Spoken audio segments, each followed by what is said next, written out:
श्री सरस्वत्यै नमः। श्री पुराण पुरुषोत्तमाय नमः। सीतानाथ समारंभा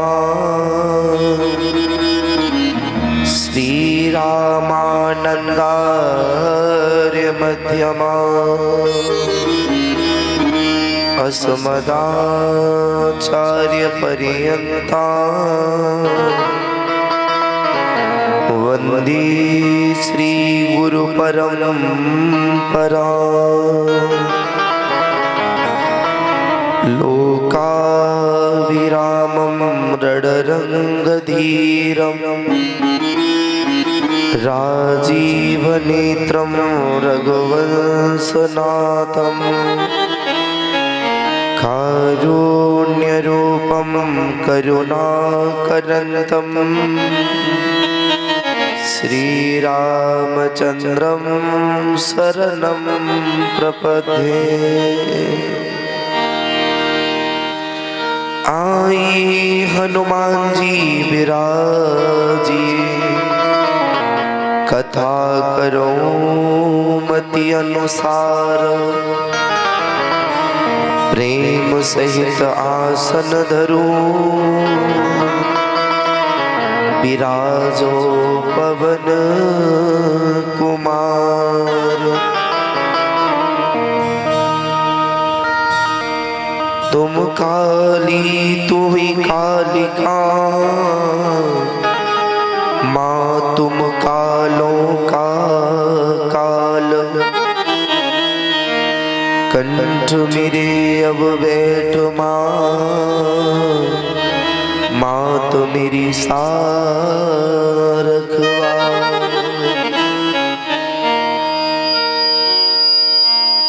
तुलसीदास जू के पद कमल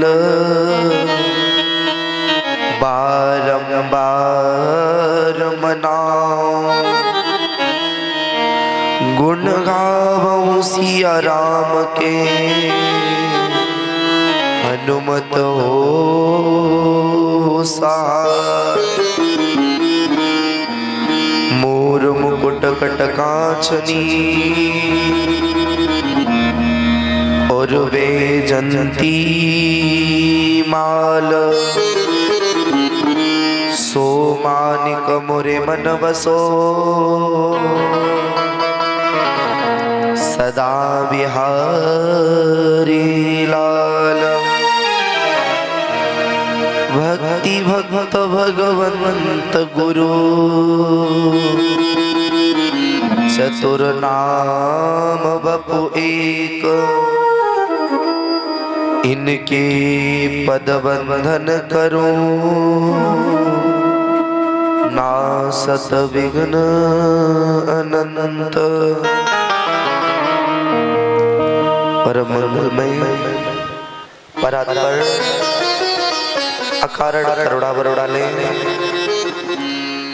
करुणा के सिंधु भक्त वांछा कल्पतरु तरुणित मृणित पीतांबरधारी भगवान श्री बांके बिहारी लाल के पावन चरणारविंदों में साष्टांग प्रणिपात करते हुए जिन श्री बांके बिहारी लाल की एक मृदु मुस्कान को पाए बड़े बड़े अमलात्मा बड़े बड़े योगी सिद्ध जन अपने जीवन को भगवान की चरणारविंदों में न्योछावर कर देते हैं।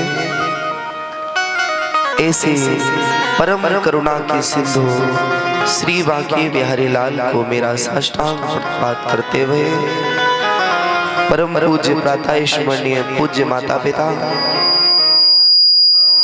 को साष्टांग प्रणिपात करते हुए जिन सद्गुरुदेव भगवान की कृपा रूपी नौका में बैठ करके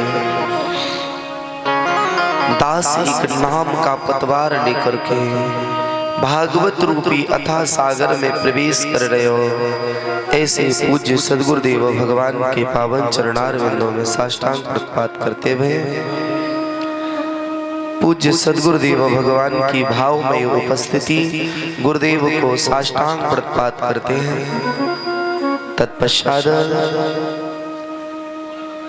ग्राम देवता, स्थान देवता, ग्राम की जहां तक भी मेरी ध्वनि विस्तारक यंत्र के द्वारा मेरी वाणी पहुंच रही हो, वहां तक के सभी सिद्धगण, सभी भगवत शक्तियों को मेरा साष्टांग प्रणपात निवेदित। पश्चात मंदिर में विराजी हुई जगत जननी, जगतोधारिणी, मोक्षदायिनी भुवनेश्वरी माता महाकाली के पावन चरणार विंदों में साष्टांग प्रणपात करते हुए, जिन माता महाकाली की करुणा को हम सभी महसूस कर रहे हैं, ऐसी माता महाकाली की करुणा कृपा कथा का आज षष्ठम दिवस के अंतिम सत्र में हम सभी पधार रहे हैं।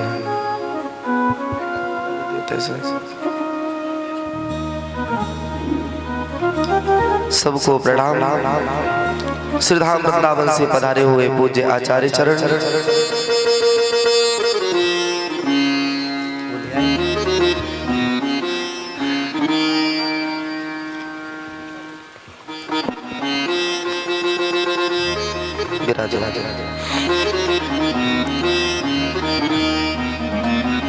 श्रीधाम वृंदावन से पधारे हुए पूज्य आचार्य चरण,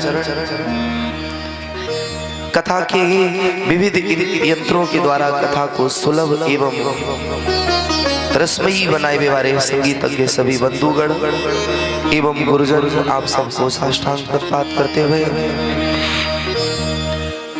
इस कथा में अपने मानसिक, शारीरिक, आर्थिक तीनों तरह से जिनकी अथक प्रयासों के द्वारा ये श्रीमद् भागवत नवा पारायण अनुष्ठान है रहे हो, श्रद्धामयी माताएं, भगवत चरणानुरागी रसिक जन भक्त वृंद, आप सब में अपने प्रभु श्री सीताराम जी की मंगलमयी झांकी को अवलोकन करते हुए सबके पावन चरणार विंदों में साष्टांग प्रणपात निवेदित करते हुए आए कथा में प्रवेश करवेशों पूर्व मेरे साथ नित्य की भांति दोबार भगवत नाम संकीर्तन को आश्रय। तत्पश्चात मंगलमयी कथा। बोले भक्तवत्सल भगवान की जय हो। आसरा इस जगत का मिली ना मिली,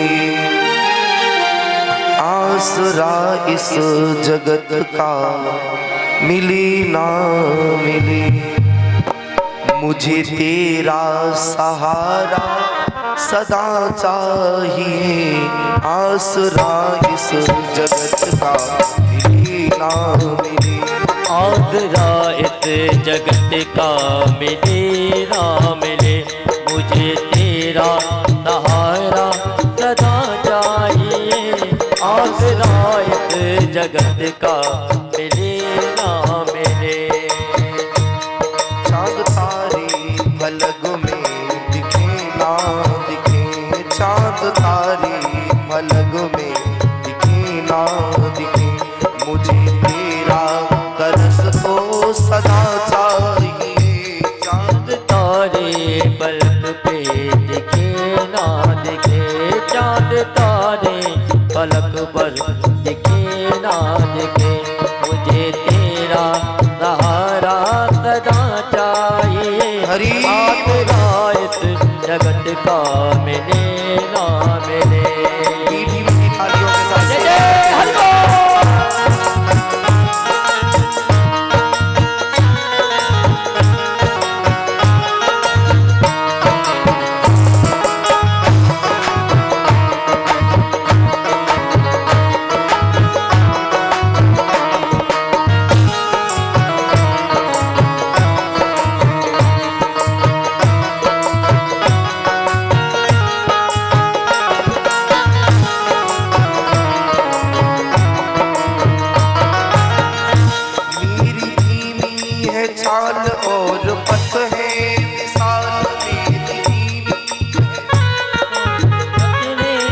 काल। हर मुसीबत को प्रभु जी अब तू ही संभाल। हर मुसीबत को प्रभु जी अब तुम ही संभाल। हर मुसीबत को प्रभु जी अब तू ही संभाल। हर मुसीबत को प्रभु जी अब तू ही संभाल। पैर मेरे थके हैं चले ना चले।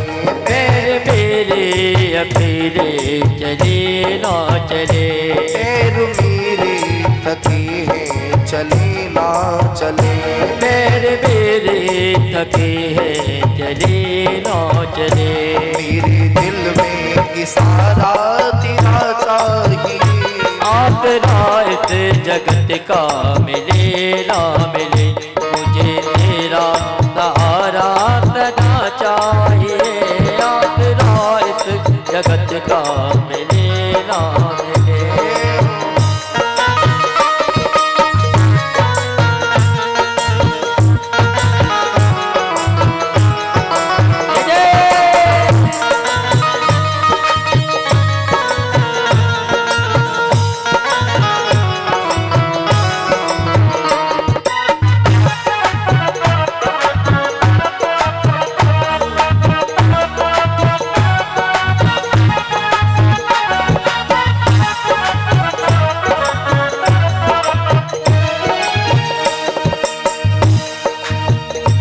कहीं वैराग है कहीं अनुराग है। कहीं वैराग है कहीं अनुराग है। जहाँ बसते हैं माली वही बाग है। जहाँ बसते हैं माले वही बाग है। जहाँ बसते हैं माली वही बाग है। जहाँ बसते हैं माले वही बाग है। मेरी महफिल की चम्मा जले ना जले। मेरी ये तम्मा जले ना जले। मेरे दिल में उजाला तेरा चाहिए। आप रात जगत का मिले ना मिले, मुझे तेरा सहारा सदा चाहिए। आप रात जगत का मिले ना मिले।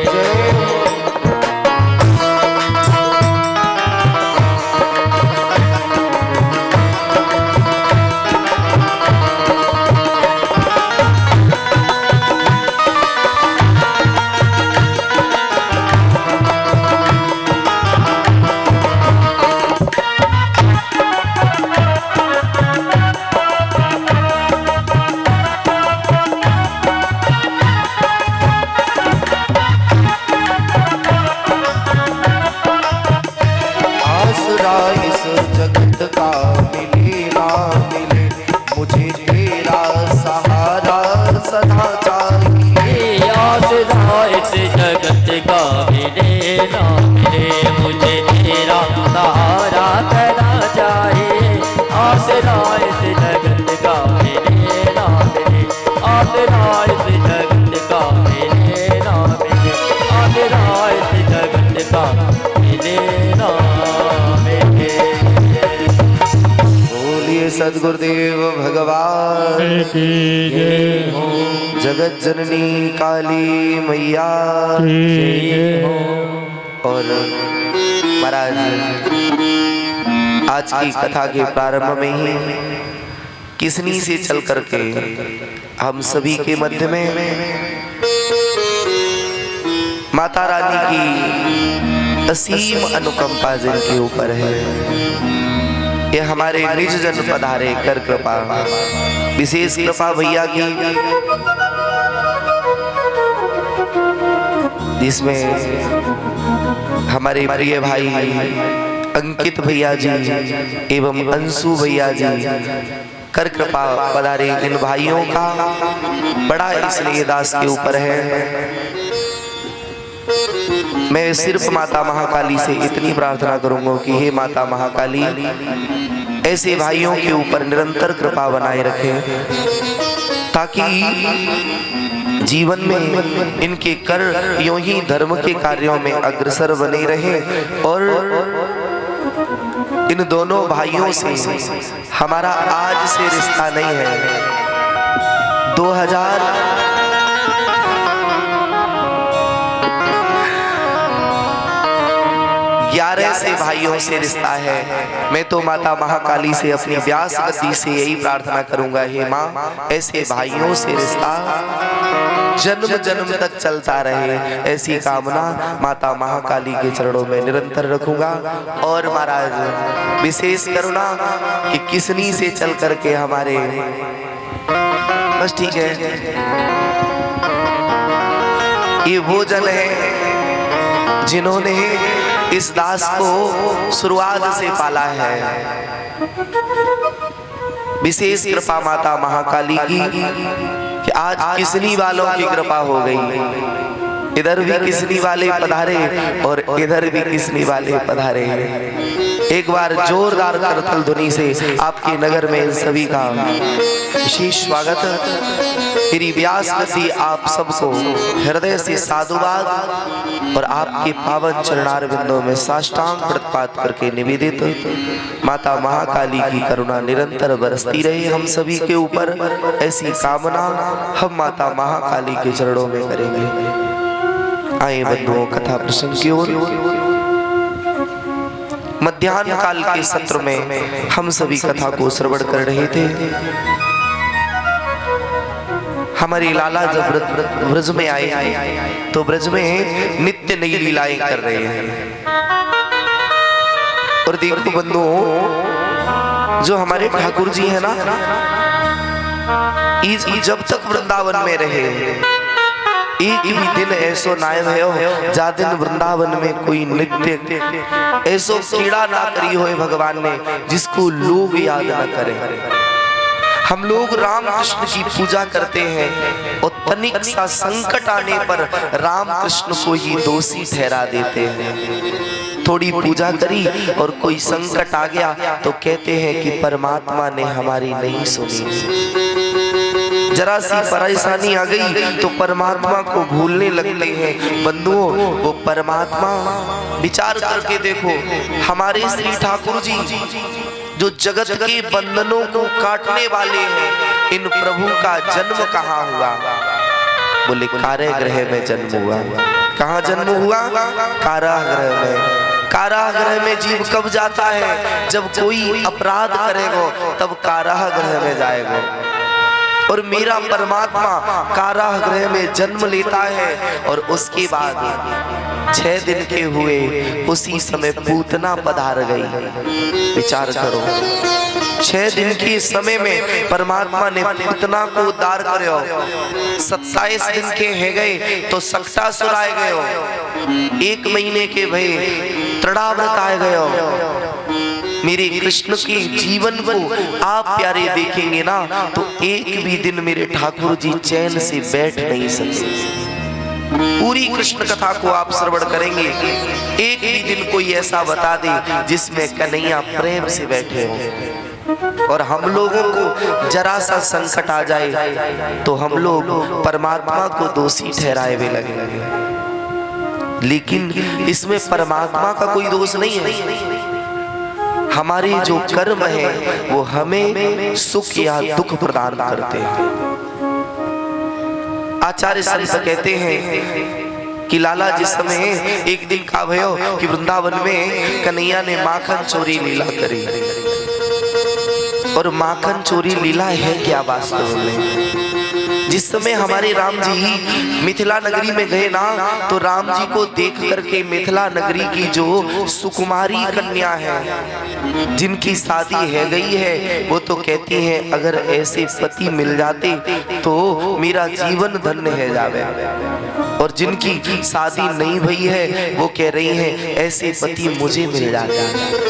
कोई तो क्योंकि मानस जी कहती है जाकी रही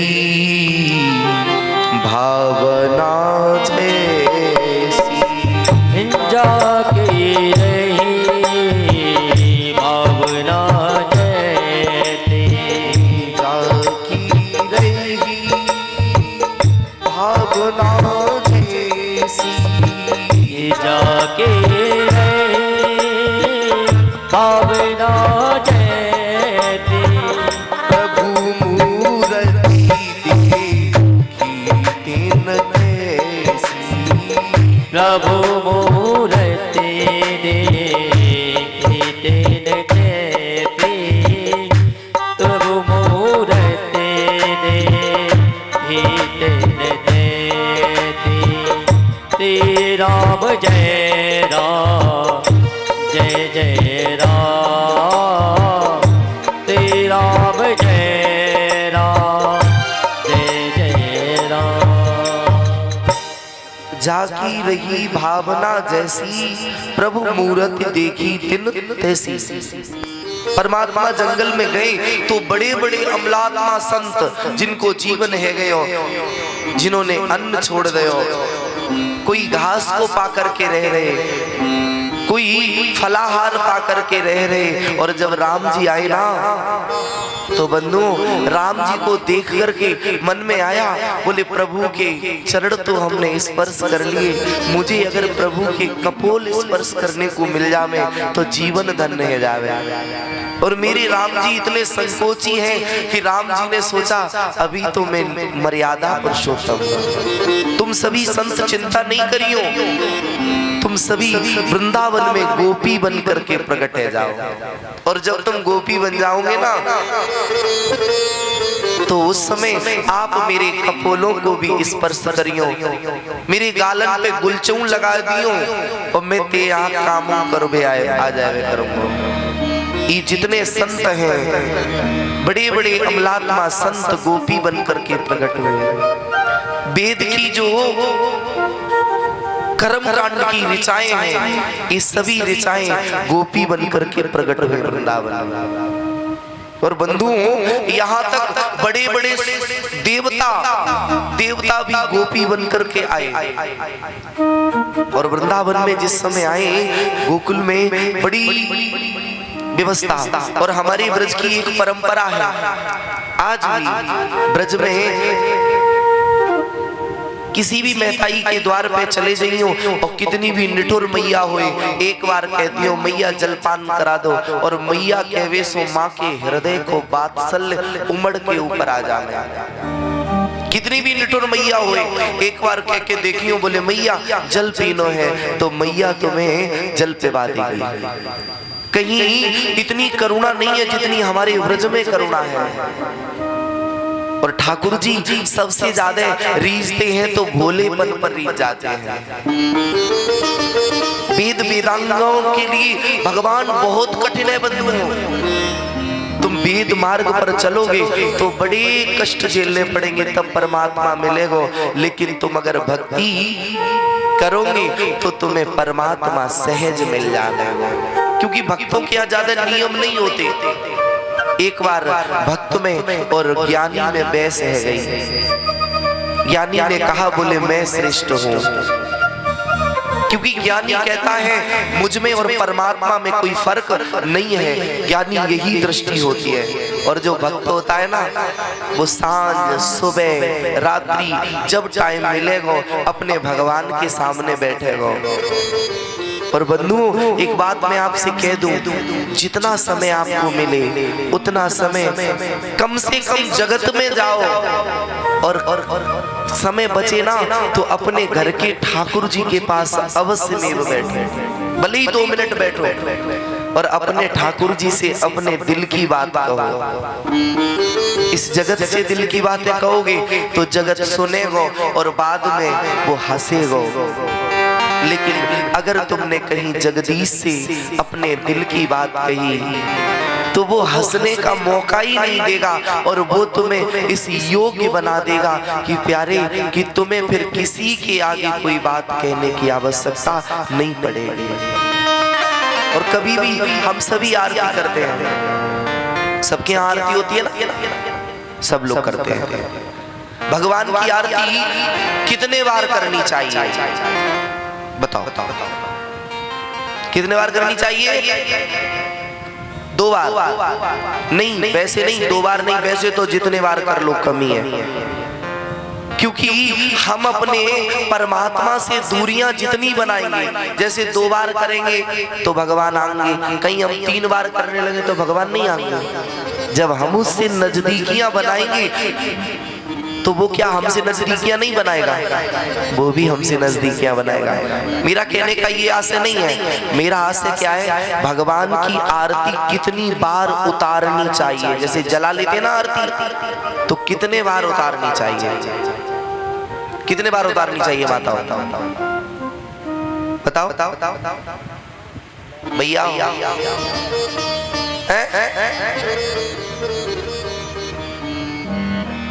सब लोग आरती करते हो, बोले महाराज उतार ही लो 10-20 बार का है, ऐसे ऐसे करते रहो।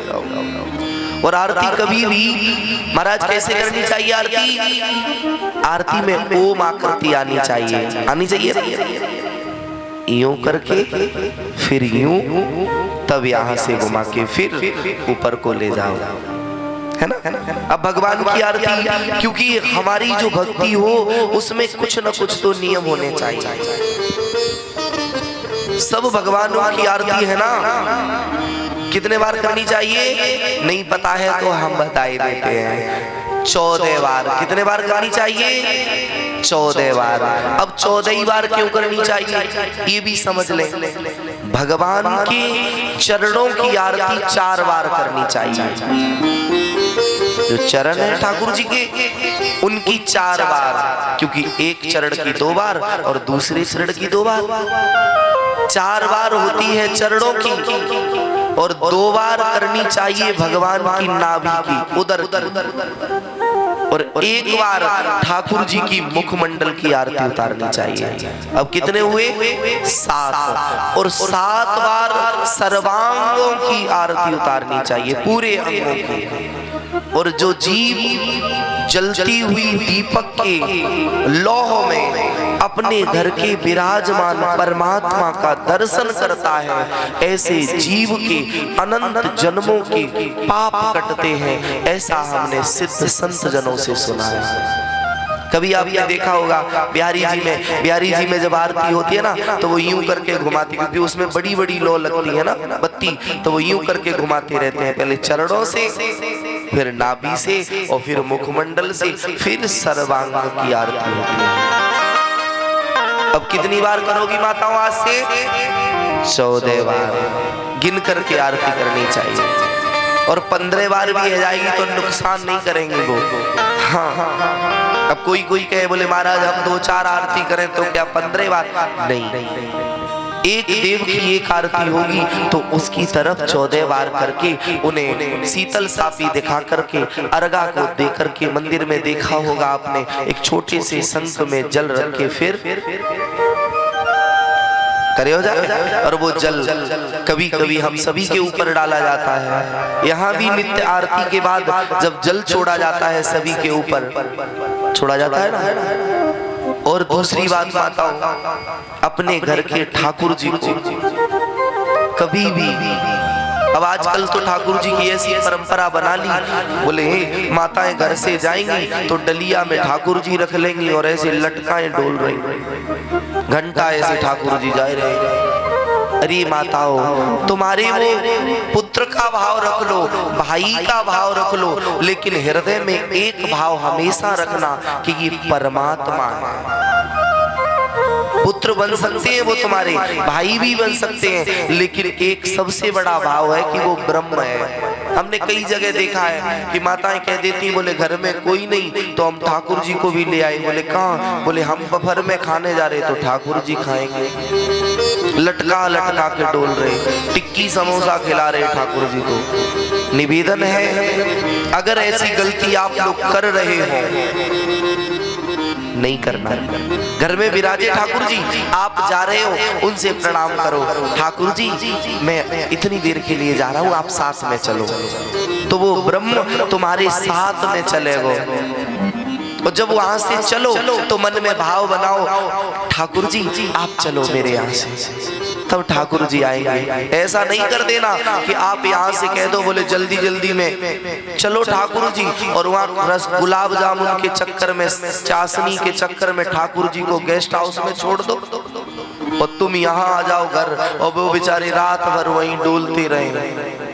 हाँ, इस चक्कर में और नहीं रहना। अब इसका एक हम आपको सटीक उदाहरण देते हैं। भक्तमाल में एक कथा आती है कि भगवान कैसे भाव में बसते हैं। आप सबने एक नाम सुना होगा। राजस्थान में एक सेठ हुआ।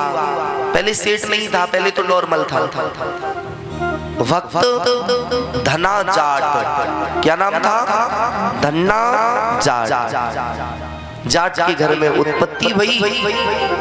और जाट जो होवे ना, जो बुद्धि के बहुत ठोस वारे होवे, इनमें ज्यादा बुद्धि नरम वारी नहीं होवे। चौकी जे मोटो सो पामे और मोटे में ही रहे, किसानी को काम करें। लेकिन जाट जाति एक बार तुम पे भरोसा कर लेगी तो प्यारे सारे जीवन तुम्हारा साथ छोड़ने वाली नहीं है। अब धन्ना बालक बिल्कुल बाल्य अवस्था थी, तो घर में एक दिन आचार्य जी आए। अब आपने देखा होगा कि जब आचार्य जी आते हैं ना, सत्यनारायण की कथा होवे, तो वे शालिग्राम भगवान को लेके आए। तो उनके भी ठाकुर जी, उन्होंने सिंहासन पर पधराए ठाकुर जी, उनको चंदन का लेप लगाया और छोटे से बालक को भी बंधु तिलक कर दिया। मानो भगवान तो ये चाहते ही है कि मेरी तरफ कोई बढ़े। धन्ना जाट के तिलक लगाया। प्रातः काल हुआ, भोग बना। भोग बन के ठाकुर जी के सामने रखा गया। तुलसी पधराई गई, पधरा के पर्दा लगा दी। प्रभु पाओ। ठाकुर जी ने प्रसाद पायो भाव से। पर्दा हटाया। धन्ना जाट ये देखता रहा, बालक रूप में था। 2-4-10 दिन विप्र देवता रुके, उसके मन में भगवान से प्रीत हो गई। और ये जो बालक होते हैं ना, ये बिल्कुल निर्लेप होते हैं। बालक हो चाहे बालिका, जो बाल्य अवस्था में होते हैं, ये बिल्कुल निर्लेप होते हैं और इनमें ही भगवान का स्वरूप होता है। इन्हें छल कपट नहीं आता है, इन्हें हम लोग सिखाते हैं। हम लोग सिखाते हैं। बालक को झूठ बोलना नहीं आएगा, तब उनके माता पिता उन्हें सिखाएंगे, बेटा झूठ बोलना सीख लो। कैसे? जैसे एक गांव में एक मास्टर साहब थे, उन्होंने किसी की फीस ले ली, बच्चों को पढ़ाया नहीं। उनको छोटो सो छोरा 2-2.5 वर्ष वारो जो बातें कर ले, तो तब तक वो बंधु आ गए। मास्टर साहब अंदर, उन्होंने कहा चोलाला तुम्हारे पिताजी अंदर हैं। वो अंदर आए, बोले पिताजी अंकल जी आए हैं। तो उन्होंने कहा जाओ जाकर के कह दो पिताजी घर में नहीं है। अब बालक तो बालक वो क्या जाने, वो आया, उसने कहा, सज्जन ने पूछा, बोले भैया तेरे पिताजी घर में हैं या नहीं? तो बालक ने बड़ी सरलता से उत्तर दिया, बोले अंकल जी। बोले हाँ। बोले पापा जी कह रहे हैं पापा घर में नहीं है। तो झूठ बोलना किसने सिखाया? बालक ने। धन्ना जाट के मन में प्रीत हो गई भगवान से। आचार्य जी ने ठाकुर जी लिए झोले में रखे और धन्ना जाट रोने लगा। माता पिता ने डांटा, अरे लाला छोड़ो रहे हो। बोले नहीं, मुझे ठाकुर जी चाहिए, मुझे ठाकुर जी चाहिए। पिता ने कहा नहीं, वो आचार्य जी नहीं देंगे, वो उनके भगवान है। बोले क्या उनके भगवान हमारे घर नहीं आ सकते? आचार्य जी से पूछा, आचार्य जी क्या ये ठाकुर जी दोगे? बोले नहीं देंगे। धन्ना बालक ने आचार्य जी के चरण पकड़ लिए, बोले चाहे कुछ भी करो लेकिन मुझे ये ठाकुर जी दे जाओ। आचार्य जी ने सोचा इससे प्राण कैसे छुड़ाएं। सोचा बालक है, इसे चलो बिलमा देते हैं। बोले कल देंगे सुबह। आचार्य जी नदी के किनारे गए, अपने ठाकुर जी जैसे ही एक कारे कारे से पत्थर को उठाए लाए। अब पत्थर लेकर के आए, उन्हें क्या मालूम था? उन्होंने कहा बालक है, पत्थर को लेकर के आए, उसे तिलक लगा दिया और अपने सिंहासन पर उन्हें पधरा दिया। और जो उनके ठाकुर जी थे उन्हें नीचे पधरा दिया। धन्ना जाट आया, सुबह भयो। बोले पंडित जी हमें वो दे दो, गुरुदेव दो। उन्होंने कहा एक बात बताओ। बोले क्या? बोले तुम राजा ठाकुर जी लोगे या नौकर ठाकुर जी लोगे? तो बालक ने कह दिया, बोले अरे गुरुदेव हमें नौकर ठाकुर जी का काम नहीं है, हम तो राजा ठाकुर जी लेंगे। और वो तो जानते ही थे कि मेरे वाले ठाकुर जी नीचे हैं। आचार्य जी ने पत्थर शालिग्राम समझ करके उसे दे दिया, लेकिन उस धन्ना ने हृदय से उन्हें परमात्मा मान लिया। और महाराज पूज्य शंकराचार्य अपने भाष्य में लिखते हैं, विश्वासम फलम दायकम, जीवन में विश्वास ही फलता है। एक बार मान लिया कि ये परमात्मा है तो उसमें परमात्मा प्रकट हो जाएगा। धन्ना ने वो ले लिए, आचार्य जी चले गए। धन्ना क्या करता है कि छोटा है तो गेहूं चुगाने के लिए जाता है। और राजस्थान में उस समय गेहूं नहीं होते थे, जो भी नहीं होता था, उस समय बाजरा होता था। तो मैया उसकी मोटे मोटे टिक्कर बना देती थी, 2 टिक्कर लेके जाता। और वो क्या किया, इतनी प्रीत बढ़ गई, इतनी प्रीत बढ़ गई कि वही शालिग्राम को भी ले जाता है, वहां रखता, भोग लगाता, जैसे पंडित जी लगाते ना वैसे लगाता। लेकिन ठाकुर जी नहीं आते, और वो रखे बार बार विनती करता है, तुम पंडित जी जब भोग लगाते थे तब तो आ जाते थे, हम बालक हैं। एक दिन नहीं आए परमात्मा, 2 दिन नहीं आए, 3 दिन नहीं आए। एक दिन क्या हुआ, धन्ना ने जिद कर दी, यही कहा कि अरे परमात्मा, यदि तुम नहीं पाओगे ना तो मैं भी भोजन नहीं पाऊंगा। भोजन लिया और गौ को पवा दिया। 1 दिन हुआ, 2 दिन हुए, 3 दिन हुए, वो छोटा सा बालक परमात्मा परीक्षा ले रहा। और वो बेचारा नित्य मैया उसकी प्रसाद को देती, वो प्रसाद को लाता, ठाकुर जी को रखता, लेकिन ठाकुर जी नहीं पाते तो वो भी नहीं पाता। अब उसे कहाँ पता था कि ये पत्थर है। लेकिन प्यारे, एक दिन की बात, वो क्या कहते हैं ना कि यदि आप सुमिरन करोगे, उसका नाम लोगे, तो कभी न कभी तो उसके कान में आवाज जाएगी। 1 दिन नहीं जाएगी, 2 दिन नहीं जाएगी, 10 दिन नहीं जाएगी, 20 दिन नहीं जाएगी, लेकिन जब तुम्हारा नियम अच्छा होगा तो एक न एक दिन उस परमात्मा को आना पड़ेगा। 1 दिन की बात, धन्ना इतना ज्यादा शरीर में सामर्थ्य नहीं रही, मैया ने सरसों वारो साग बनाया और बाजरे के मोटे मोटे टिक्कर है, उस पे गुड़ रखा है, घी रखी, धन्ना ने लगाया, ठाकुर जी को पधराया वृक्ष के नीचे। राजस्थान में ये नियम है कि खेत में अगर कोई वृक्ष उगाए तो कभी राजस्थान के लोग काटते नहीं है, वहीं उसके आसपास, क्योंकि वृक्ष नहीं है वहां। धन्ना जाट ने रख लिया। अब याद करता है, हे गोविंद भोजन पा जाओ, हे गोविंद, हे ठाकुर जी विप्र देवता के यहाँ पा जाते थे। और याद करते करते बंधुओं, वही धन्ना जाट शरीर में सामर्थ्य न रही तो बेहोश होकर के गिर गया। तो बेहोश हुआ, परमात्मा पे नहीं देखा गया। मेरा परमात्मा स्वयं उस मूर्ति से प्रकट हुआ, बाहर आया, निकल करके सर पे हाथ फिराया, बोले धन्ना उठ करके बैठ। अरे जैसे ही धन्ना ने नेत्र खोले, आगे देखा परमात्मा है। हृदय में आया, क्या ऐसे ही प्रभु होते हैं? उसे लगा कि जब विप्र देवता पूजा करते होंगे तो नित्य से मिलते होंगे, लेकिन बंधुओं सरलता के कारण चरणों में गिर गया। 1 दिन नहीं आए, 2 दिन नहीं आए, आज तुम आ तो गए कम से कम।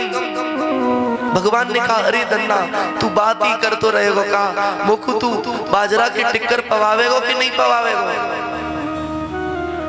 आचार्य संत कहते हैं, धन्ना ने पोटरी खोली, साग निकाला, रोटी निकाली, और जगत का रचने वाला परमात्मा बंधुओं साग और रोटी को पा रहा। एक रोटी पाली, दूसरी पाली, जैसे ही थोड़ा सा बचा था, धन्ना ने जाना नहीं तो हाथ पकड़ लिया। बोले प्रभु पूरी नहीं पाना है तुम्हें? बोले तो, बोले मुझे भी तो 15 दिन से भूखा हूं मैं। भगवान ने कहा, धन्ना 15 दिन से भूखा है।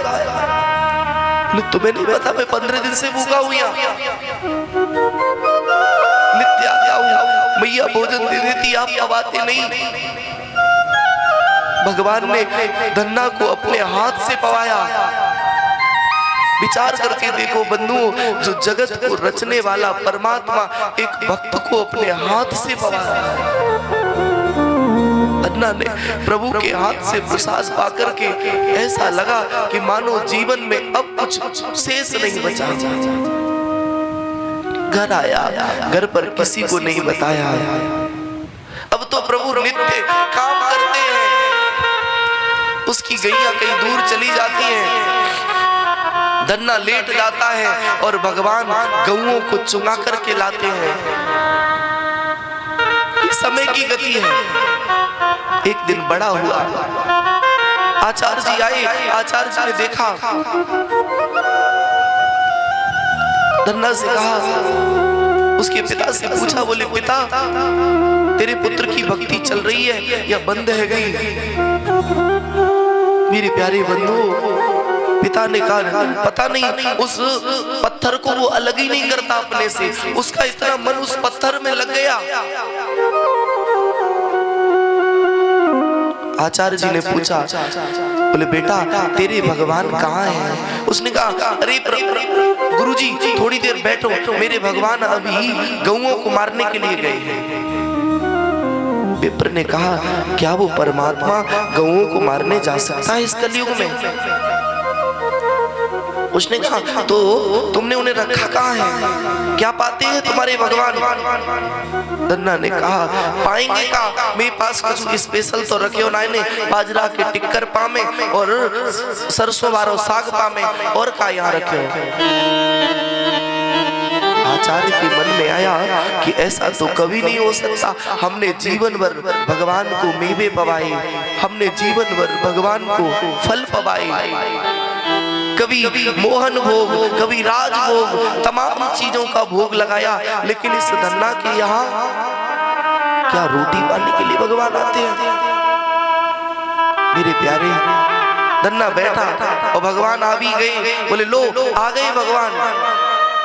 अब विडंबना की बात ये है बंधुओं कि धन्ना को प्रभु दिख रहे हैं, लेकिन आचार्य जी को भगवान नहीं दिख रहे।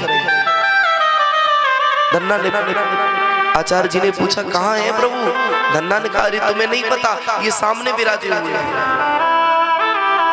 जैसे ही कहा सामने विराजे, आचार्य को जब नहीं दिखे, वहां सिर्फ रोटी रखी है, साग रखा है, गुड़ रखा है, लेकिन कुछ नहीं है। धन्ना भगत ने कहा अरे विप्र देवता तुम्हें नहीं दिख रहे? बोले नहीं। भगवान से प्रार्थना करी, भगवान हम तो कुछ जानते नहीं है, इन पंडित जी ने बहुत तुम्हारी सेवा की, इन्हें तो कम से कम दर्शन दे दो। इन्हें दर्शन दोगे तो ये मेरी सही बात मानेंगे, नहीं तो मेरी झूठ हो जाएगी जगत में। भगवान ने कहा अरे धन्ना, पंडित जी ने खूब पूजा की, ये अच्छी बात है, मेरे बड़े भक्त भी हैं, ये भी अच्छी बात है, लेकिन वो तेरे जैसे सरल नहीं है, वो तेरे जितना उनके हृदय में मेरे प्रति प्रेम नहीं है। इन्होंने वेदों को पढ़ा। धन्ना ने पुनः कहा विप्रदेवता से, विप्रदेवता तुमने सब कुछ किया, अभी तुम्हारे अंदर सरलता नहीं है, प्रेम नहीं है, तुम भेदभाव की रस्सी में जकड़े हो। मानो धन्ना के जीवन का जो सार था वो विप्र को मिल गया। विप्र ने धन्ना भगत के चरण पकड़ लिए, बोले हे भक्तराज, जीवन हो गया वेदों की पोथी को शीश पर लाद करके डोलता रहा, लेकिन कभी भगवान का अनुभव नहीं हुआ। और धन्य है तू, तो तूने कोई वेद नहीं पढ़े, कोई कुछ नहीं किया, और तेरे यहाँ भगवान बाजरे की रोटी पाने आता है, तेरे यहाँ साग पाने आता है। बंधु, जो प्रेम करता है ना, उसके आगे पीछे मेरा कृष्ण घूमने के लिए तैयार रहता है। सिर्फ एक बार हृदय से उसे अपना बना करके देखो। वो तब भी आता था तो वो आज भी आने के लिए तैयार है, सिर्फ हम बुलाने के लिए तत्पर हो। कौन कहता है भगवान आते नहीं, कौन कहता है भगवान आते नहीं, माँ यशोदा के जैसे बुलाते नहीं। कौन कहता है भगवान आते नहीं, तुम यशोदा के जैसे बुलाते नहीं। कौन कहता है भगवान आते नहीं, तुम मीरा की तरह बुलाते नहीं। अक्षतम केशवम कृष्ण दामोदरम नाम नारायणम जानकी वल्लभम। अक्षतम केशवम राम नारायणम जानकी वल्लभम जानकी वल्लभम। कौन कहता है भगवान आते नहीं, तुम मीरा की जैसे बुलाते नहीं। कौन कहता है भगवान आते नहीं, तुम मीरा की जैसे बुलाते नहीं।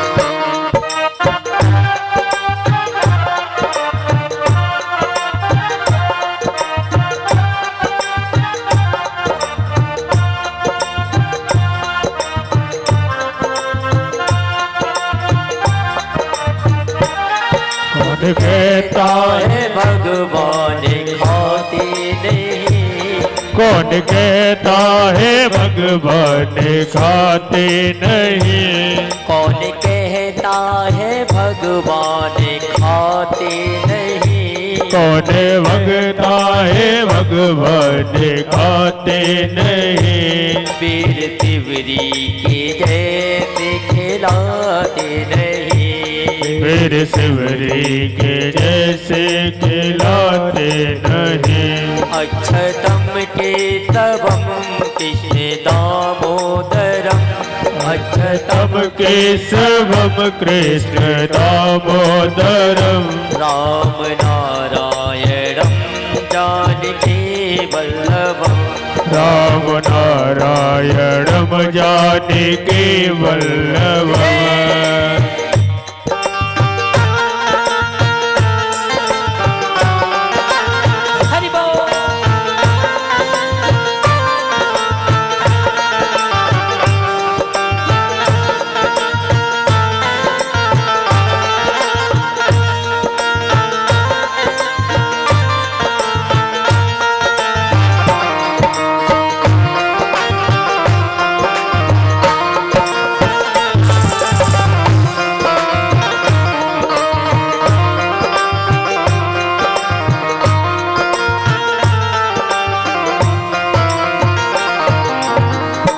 महाराज धन्ना के साथ भगवान पाते हैं। विप्र देवता कहते हैं एक ही बात, अरे जीवन में सरलता नहीं है। धन्ना की शादी हुई और जो भक्त होता है ना वो किसी चीज की परवाह नहीं करता है, वो सोच छोड़ देता है सब, अब सौंप दिया है इस जीवन का सब भार आपके हाथों में है, जीत आपके हाथों में है, हार आपके हाथों में। जब तक अपने ऊपर भार लोगे तब तक प्यारे क्या होगा कि तुम्हें चिंता होगी, और जब तुम उसके ऊपर भार सौंप दोगे तो वो स्वयं तुम्हारी चिंता करने के लिए पीछे पीछे डोलेगा, है ना मेरे प्यारे। धन्ना की शादी हुई, पत्नी आई, संत सेवा में इतने संलग्न है गए, माता पिता ने अलग कर दिया, बोले जाओ अलग है, जाओ अलग है गए। एक बार अनाज दिया, बोले जाओ खेत में बो करके आना। अब खेत में बोने गए, रास्ते में कुछ संत जी आ गए। बोले कहाँ जा रहे हो? बोले अरे भक्तराज तेरी जय हो जाए, एक भंडारा करा दे तू। अब उन्होंने सोचा कि खेत में बोने वाली गेहूं है, इन्हें कैसे आपको दे दूं। फिर भी मन में आया, बोले कन्हैया सब करेगो, मेरा ठाकुर सब कुछ करेगो। सो महाराज वो अनाज दे दो। जैसे ही अनाज दयो, संतन ने भंडारा बढ़िया चकाचक भयो मालपुआ को। और धन्ना सेठ ने आकर के घर वालों से कह दिया, बोले वो दिए गेहूं। घर वालों ने खाद दी। भक्त जा रहे हैं जगन्नाथपुरी दर्शन करने के लिए, तो उन्होंने भक्तों ने कहा भैया मुझे पैसों की आवश्यकता है, तो जो खाद के पैसे थे भक्तों को दे दिए। बोले जाओ। घर वालों ने पूछा, बोले खाद? बोले है गई चकाचक। बोले देखवे जाए? बोले नहीं, कहा जरूरी है देखो जाओ, फसल है जावेगी। अब मेरे प्यारे धीरे धीरे समय कटने का आया। गेहूं जब पकने लगे सबके, तो मेहताई बाप ने पूछा, बोले अरे धन्ना सबके गेहूं की कटाई हैवे लगी, अपने खेत को कब काटेगो तू? मन में आई, अरे तुम चिंता नहीं करो, अपनों तो कट के घर में आवेगा सीधो सीधो ही। बोले नहीं फिर भी काटवे तो जानो पड़ेगा। बोले नहीं मैया तुम चिंता क्यों करोगे? सो महाराज जब घर वाले ने कह दिया, बोले कुछ भी है जाए, कल प्रातः काल खेत देखवे जाएंगे। अब धन्ना के मन में आया, ले रे प्रभु खेत में कुछ है ही ना, नहीं तो देखेंगे काजे। खेत में बड़ी बड़ी घास हो गई, पानी लगता रहा तो घास है गई, गेहूं थे ही नहीं। अब वो तो सोए गए। और महाराज हमारे वृंदावन के एक पूज्य श्री हरिराम व्यास बड़ी सुंदर बात कहते हैं, काहू केवल भजन को, किसी को ज्ञान का अभिमान होता है, किसी को अपने बल का अभिमान होता है, किसी को धन का अभिमान होता है। काहू केवल भजन को, काहू के आचार, व्यास भरोसे कुमरी के, सोवत पाम पसार। बोले मैं तो अपनी किशोरी जी की कृपा से पाम पसार के सोता हूँ। धन्ना ने छतरा उड़ा, वो तो सो गए। अब ठाकुर जी को चैन नहीं पड़ा। बोले भंडारा किया इसने मेरे चक्कर में, हमें तो हिसाब देना है इसका। सो महाराज रात में ही माता जी से कहा, मैया रुक्मणी से, बोले बहुत दिन है गए तुम्हें यहाँ आराम करते करते, अब चलो किसी के खेत में नौनी करेंगे चल के, रात भर दराती चलाएंगे, सुबह व्यवस्था करनी है चेला के यहाँ। और विचार करके देखो बंधु, ये ज्यादा पुरानी कथा नहीं आपसे कह रहा हूँ, भागवत जी की नहीं है, भक्तमाल की कथा है। और ये राजस्थान में टोंक डिस्ट्रिक्ट पड़ती है, वहीं उसका आज भी गांव है जहां सरदार भाइयों ने धन्ना सेठ नाम से एक बहुत बड़ा गुरुद्वारा खोल रखा है, जहां दिन रात लंगर चलता है। आज भी नियम है। दास ने अपने गुरुदेव भगवान के सानिध्य में दर्शन किए। आचार्य संत कहते हैं, अब रात्रि में मैया ने कहा, बोले हम तो नहीं जाएंगे। बोले तुम नहीं जाओगे तो किशोरी जी को जानो पड़ेगा। किशोरी जी ने कहा, प्रभु बाजरे की रोटी अकेले अकेले पाके आ गई और काम पड़ रहा तो हमें लेके जा रहे। बोले कुछ भी करो। नारद बाबा ने इशारा किया, बोले प्रभु भक्त हो तो कोई आपके जैसा दो रोटी पवा दे और बाकी बाद में वसूली कर ले, इतनी ज्यादा। ठाकुर जी रात भर नहीं सोए। और मेरे परमात्मा कृष्ण ने बंधुओं उसके बिना बोए हुए खेत में, उस घास में से सुबह इतनी बड़ी बड़ी बाली निकल रही घास में। मैया बाप आए, धन्ना से कहा चल तू साथ में, दराती लेकर के आए। उसने तो कहा, वो तो चिंता ही में नहीं था, बोले कुछ है ही नहीं खेत में। घर वालों ने कहा, जैसे ही पिताजी आए, अब नीचे तो हरा हरा पेड़ और ऊपर महाराज बाली सूखी बिल्कुल। उसने कहा ये गेहूं हरे हैं। आपने देखा हो ना का गांव में लोग जब जाते हैं कटाई करने के लिए तो जल्दी चले जा में अंधेरे में जाते हैं ना। कोई कोई तो ऐसे हो में महाराज रात भर काटे और दिन में विश्राम करें। ऐसे भी लोग हो में मेरे प्यारे आचार्य संत कहते हैं कि उसी क्षण अब घर वालों ने कहा ये हरे हैं गेहूं, और ठाकुर जी की लीला देखो कि एक बाली उसमें से टूटी, पिता के कपोलों से होकर के गिरी। जब बाली हरी होती है तो उसका जो अंकुर होता है वो कम छिदता है, और जो सूखी हुई होती है वो तुरंत टूट जाता है। पिता ने कहा नहीं, नीचे नीचे ये डंडी इसकी हरी है, ऊपर से तो सूख गई है। सो महाराज रात में नोनी है रही, और महाराज कटाई के चक्कर में परमात्मा की लीला देखो, एक तरफ से धन्ना भगत काट रहा, पीछे से ठाकुर जी काट के उसकी। आचार्य संत कहते हैं गतिवर्ष जितना अनाज होता था उससे दुगना ठाकुर जी ने उसके खेत में निकाल करके दिया। तभी लोग कहते हैं कि हे प्रभु आपने धन्ना भगत को खेत बीज बिन आपने उपजाया। लेकिन हमारी भक्ति होनी चाहिए। हमारे जो ब्रज के रसिक जन हैं, ब्रज के जो संत हैं, ब्रज की जो गोपियां हैं, ये प्यारे कहीं वेद नहीं पढ़ने गई। इनके यहाँ वेद तो बुहारी लगाते हैं। बड़े बड़े देवता इनके आगे आकर के हाथ जोड़ करके खड़े रहते हैं कि कैसे भी इन गोपियों की चरण रज मिल जाएगा।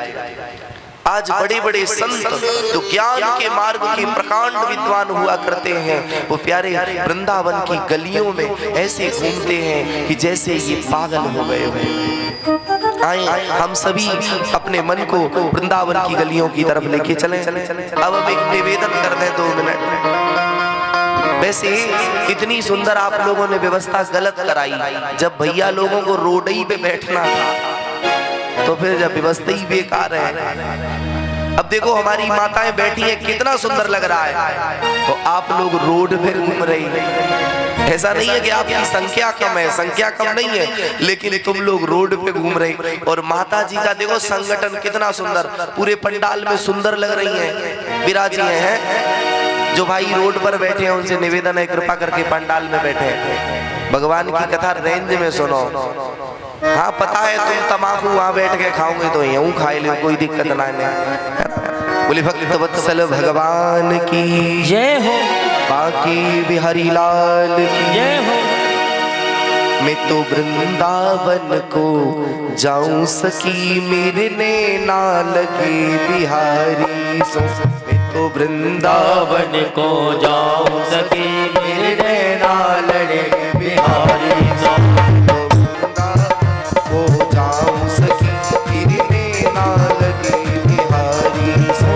वृंदावन को जाऊं सकी, मेरे नैना लगे बिहारी सो। मेरे नैना लगे बिहारी सो, मेरे नैना लगे बिहारी सो, मेरे नैना लगे बिहारी सो, मेरे नैना लगे बिहारी सो। एक बात बताओ कितने लोगों के नैना लगे बिहारी जी से? अब वो कहे महाराज तुम चक्कर में मत पड़ो, बिहारी जी नहीं जाएंगे, हम तो यहीं रहने वाले हैं जी गांव में, इंदरगढ़ जाएंगे, गोलगप्पे खा के ज्यादा हुए हैं। काऊ काऊ के तो मन लगे और ठिलिया, जिनका मन अगर गोविंद में लगा है, हाथ है तो दोनों हाथ कहाँ होने चाहिए? बढ़िया करतलों के साथ, है ना। और जिनको मस्ती है तो दिखनी चाहिए, है ना। मैं तो वृंदावन को जाऊं सकी, मेरे नैना लगे।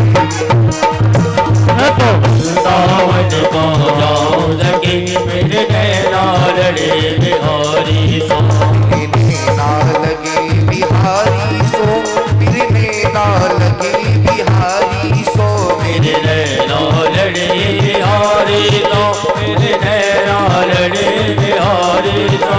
मैं तो वृंदावन को जाऊं, मेरे नैना लगे बिहारी सो।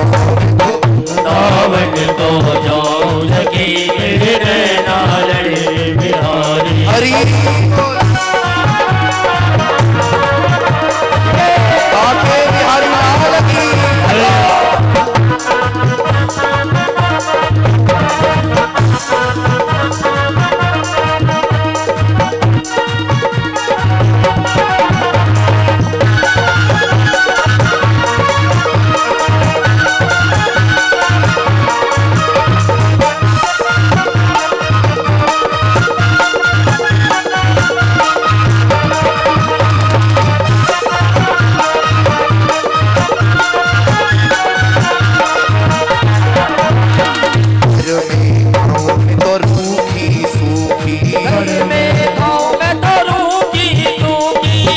हर में खाऊं में तो रूखी सूखी, हर में गाँव में तो रूखी सूखी।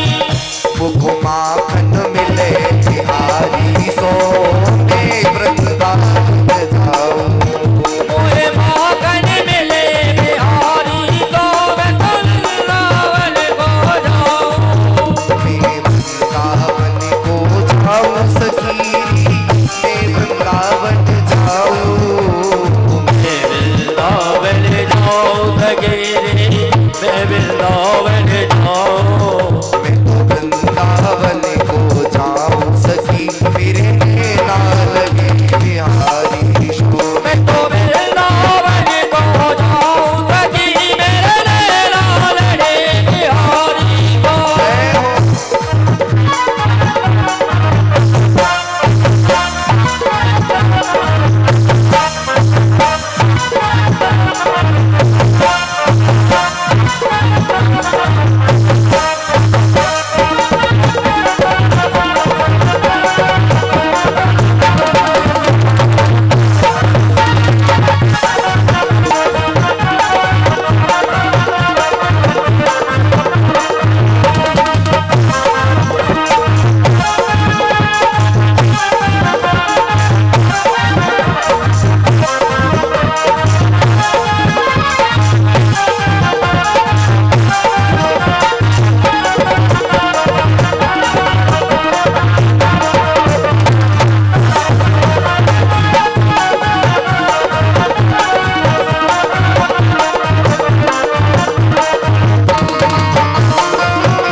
सत्संग मिले बिहारी सो मैं वृंदावन जाऊं।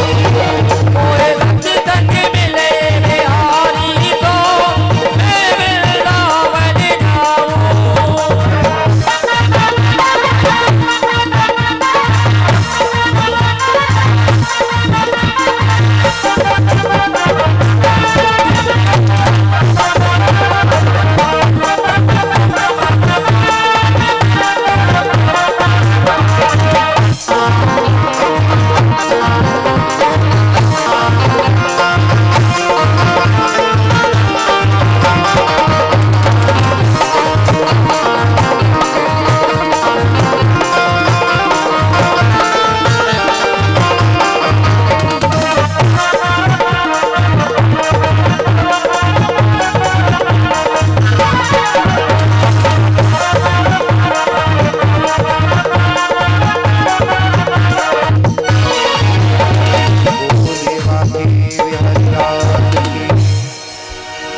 भक्त वत्सल भगवान